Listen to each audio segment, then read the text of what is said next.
Okay, today is October 16th, and we are pressing the last of our Sweet 16 apples. We've got crates and baskets. It's cold. It's been snowing. It's 40 degrees. No! And I've canned, all I'm going to can of these, and I have a couple more bowls filled. I have a couple more bowls filled to can, but we're going to, no, get back up there. We're going to chop these, put them in our press, and then we've got our spare freezer in the basement we're going to fill with the juice.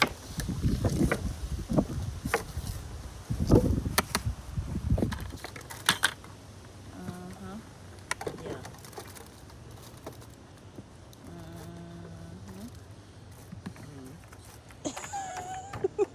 Are you cold, Dave? Just my cheekies. Jeez. The rest of me is fine. Oh, my fingers are cold. These are lighter colored because it's a different apple. Sweet 16, and they're very, very sweet.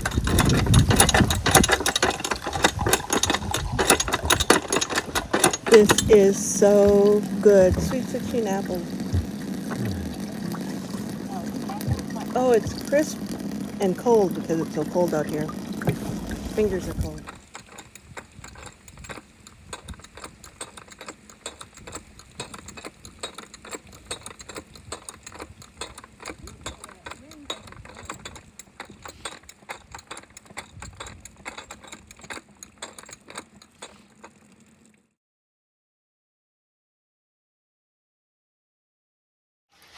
So today I'm making apple pie filling, and I'm making enough for a good 9 quarts. And in here I have water, cinnamon, and fresh grated nutmeg, and some apple cider that we just pressed a couple days ago.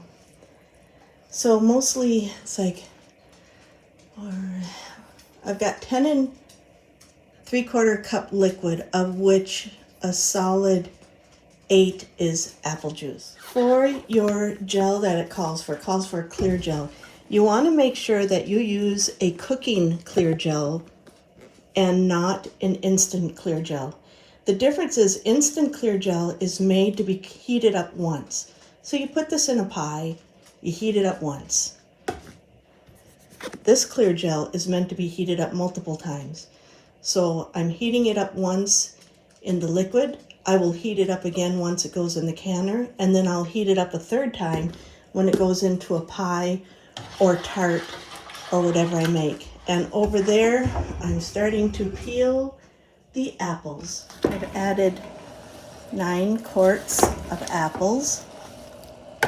And now just to stir it, my sauce became nice and thick.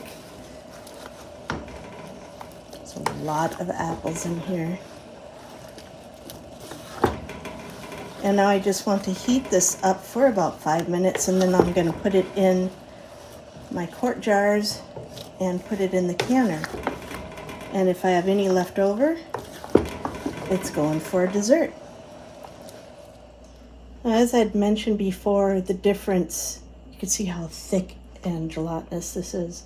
The difference between using a cooking gel versus a Instagel, and after 40 years of canning, I have done every horrific mistake. And the first time I learned that when you're using a cooking gel, it expands a lot. And if you don't give it enough headspace, what happens is it will blow your lids off. And there's nothing worse than home canning, and you go to lift your canning lid and you see fruit floating. And this one's got too much, so I'm going to take this out. And I like to give this a solid 1 3/4 inch headspace because it will expand. It's amazing how much it will expand. And this, I still feel like it's got too much. And so my pies are a little smaller when I do it this way versus if I use a 9-inch. I'll go with an 8-inch. But so you want to make sure you give it proper headspace or you will blow your lids off. And if that happens, it creates a hellacious mess. And fortunately, the first time I canned this, I canned it with cornstarch, and all the old timers say, oh, we always use cornstarch, it was fine. It was in the day, but now we know better. We've got better ingredients to use. Just like in medical, there's some weird things they did medically, but now we've got better ideas. So using a cooking gel, if you're going to make a pie filling, is the best thing to do. And you want to give it plenty of headspace. And as I was saying, if you open it and you blew the lid off of one, clean it all out, empty it into a big pot, wash everything, and start over. It's a drag. It's a sticky, hellacious mess. If you break a jar during canning, you have to throw everything out. I do, because you've got so much siphoning going back and forth that you could put a sliver of glass in a jar next to it. So if ever I'd open it and I saw that a jar had broken, the whole batch gets thrown out. That is frustrating. But if you see floating fruit and nothing broke, and the other jars are still intact, go ahead and just start it all over and clean up your mess. And the sauce is very hot, and it's going into a hot canner. Another thing I learned canning tomatoes is I would take my canner and I'd get it up to boiling, and then I'd put cold jars in and have them bust. So if the water's hot in the canner, the item you've got in your jar, you also want hot. If it's cold, it can start out cold. So you want to make sure you've got the same temperature going in the canner as the water in the canner. Same thing with the pressure cooker. I do the same thing with that. And that was a whole nother trial and error. And you learn. Every canner who's earned their canning marks has experienced the exact same thing. We all do. We've all experienced the opening the can or seeing a busted glass or fruit flowing, and then we find out what we did wrong and we correct it. And so I get a little too paranoid, I think, with some of these. I like to give it 1 3/4 inch. And actually this one here, it's about right on this side, but not on this side. So I'm actually gonna remove some more fruit from this and just keep going through. And my jar is getting a little sticky there. Just go slow. Wipe your rims, everything's down. I always put on hot boiling lids. They say you don't have to, but it's an old habit and I still do. So I'm going to continue on filling these and we'll put them in the canner. So this is one, even though I gave it an almost 2-inch headspace, it blew the lid. It was, when I pulled it out of the canner, this was bubbling over it. It's calmed down a little bit, but so I lost one jar. When these jars went in the canner, I had between 1 3/4 to 2-inch headspace, and look how much it's still expanded.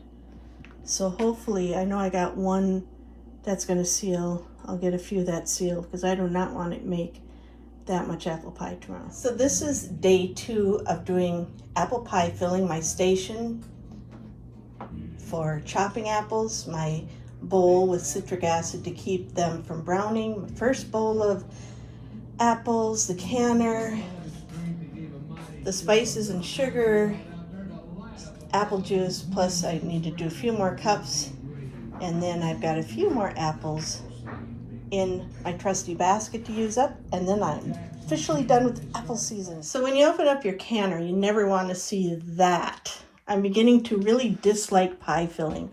I lost one jar yesterday, and it's amazing because I gave these headspace down to here. And these ones here I have in front, I'm questionable because I know it went, oh, this one's got a little air pocket there. In the front, I will be watching over, but I gave it this much headspace. That's how much it expanded. Crazy. Once I removed the rims, you can see the headspace that was left. So all of these sealed, which is good. I lost one, so I got 9 jars, 8 quarts and 1 pint.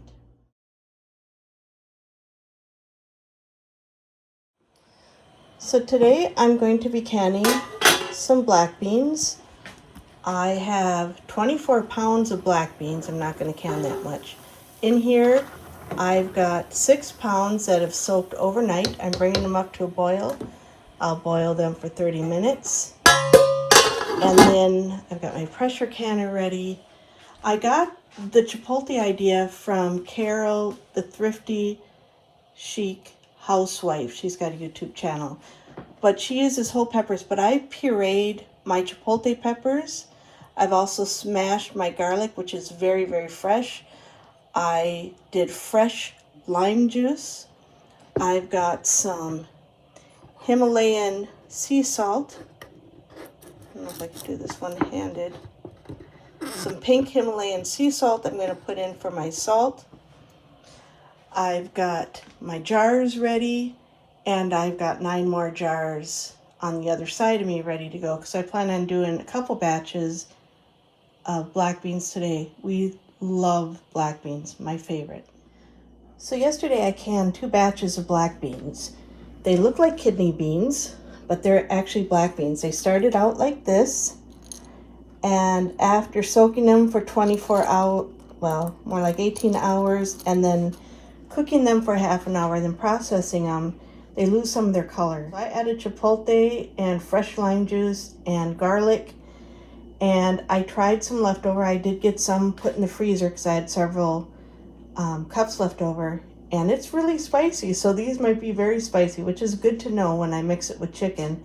But that is my hoard of black beans, and I still have 18 pounds of dried black beans plus all the ones from our garden. So I'm glad we like black beans.